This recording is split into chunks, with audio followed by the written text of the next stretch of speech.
کسی سلطنت کا بادشاہ ایک روز شاہی دورے کے لیے نکلا۔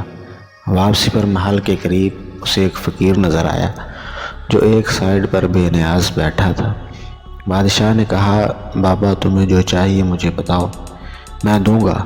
یہ سن کر فقیر کی ہنسی نکل گئی۔ بادشاہ نے سختی سے پوچھا، اس میں ہنسنے والی کیا بات ہے؟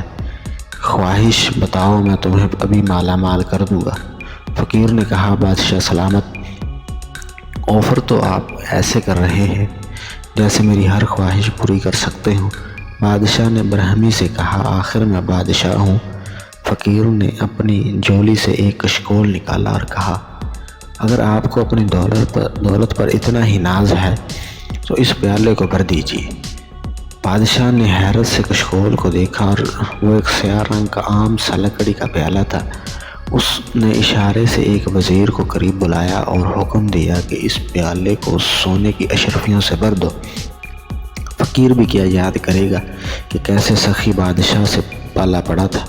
وزیر نے حکم کی تعمیل میں کمر سے بندھی ہوئی اشرفیوں کی تھیلی کھولی اور پیالے میں خالی کر دی۔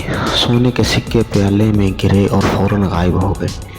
وزیر نے پیالے میں جھانکا، پھر ایک اور تھیلی کھولی اور پیالے میں ڈال دی۔ اس بار بھی سکے غائب ہو گئے۔ بادشاہ کے اشارے پر وزیر نے سپاہیوں کو محل میں رکھی ہوئی اشرفیوں کی کچھ اور تھیلیاں لے آئے۔ وہ تھیلیاں بھی ختم ہو گئیں، مگر پیالہ ویسے کا ویسا ہی خالی رہا۔ یہ ماجرا دیکھ کر بادشاہ نے خزانے کی قیمتی موتیوں سے بھری ایک بوری منگوا لی، وہ بھی خالی ہو گئی۔ اب کی بار بادشاہ کا چہرہ سرخ ہو گیا۔ اس کی عزت کا سوال تھا۔ اس نے ضدی لہجے میں وزیر سے کہا، اور بوری منگوا لو، جو کچھ بھی ہے اس پیالے میں ڈال دو، اسے ہر حال میں بھرنا چاہیے۔ وزیر نے ایسا ہی کیا۔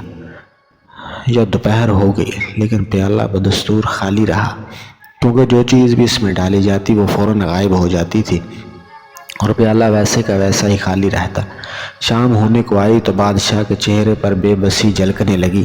اس نے آگے بڑھ کر فقیر کا ہاتھ تھاما اور نظریں جھکا کر اس سے معافی مانگی اور کہنے لگا، اے مرد درویش، اب تم ہی بتاؤ اس پیالے میں کیا راز ہے جو یہ بھرتا ہی نہیں؟ فقیر نے سنجیدگی سے جواب دیا، اس میں کوئی خاص راز کی بات نہیں، یہ پیالہ انسانی خواہشات سے بنا ہے۔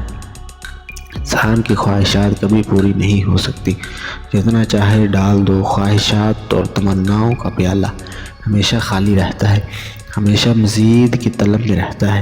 اس پیالے کی سٹوری کی طرح ہماری خواہشات کا پیالہ بھی نہیں بھرتا۔ خواہشات پوری ہونے کے چکر میں ہم اپنی صحت وقت دولت کو گنوا بیٹھتے ہیں، لیکن ایک خواہش پوری ہوتی ہے تو چار نئی خواہشات پیدا ہو جاتی ہیں۔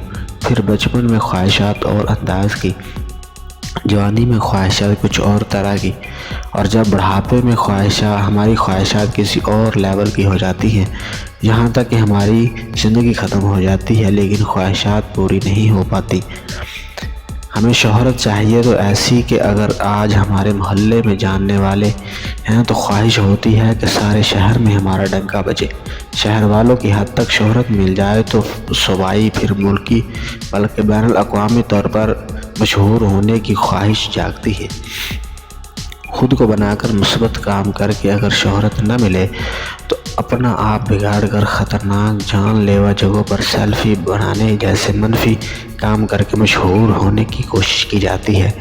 اس کے لیے میڈیا اور سوشل میڈیا کا بھرپور سہارا لیا جاتا ہے اور خود کو یہ کہہ کر منا لیا جاتا ہے کہ بدنام اگر نہ ہوں گے تو کیا نام نہ ہوگا۔ حصول عزت اور تعریف کی خواہش کو پورا کرنے کے لیے دکھاوے کی عبادات کرنا، تنہائی میں کی جانے والی عبادات کا غیر ضروری چرچا، غریبوں سے بناوٹی ہمدردی، جھوٹی اخلاقی اور کیا جتن نہیں کیے جاتے۔ اپنی تعریف اور عزت کروانے کے لیے ایسے لوگ خبردار ہو جائیں کہ ہمارے پیارے نبی صلی اللہ تعالیٰ علیہ وآلہ وسلم ہمیں بتا چکے ہیں کہ 2 بھوکے بھیڑیے بکریوں کے ریوڑ میں چھوڑ دیے جائیں تو وہ اتنا نقصان نہیں پہنچاتے جتنا مال و دولت کی لالچ، حب جاہ انسان کے دین کو نقصان پہنچا سکتے ہیں۔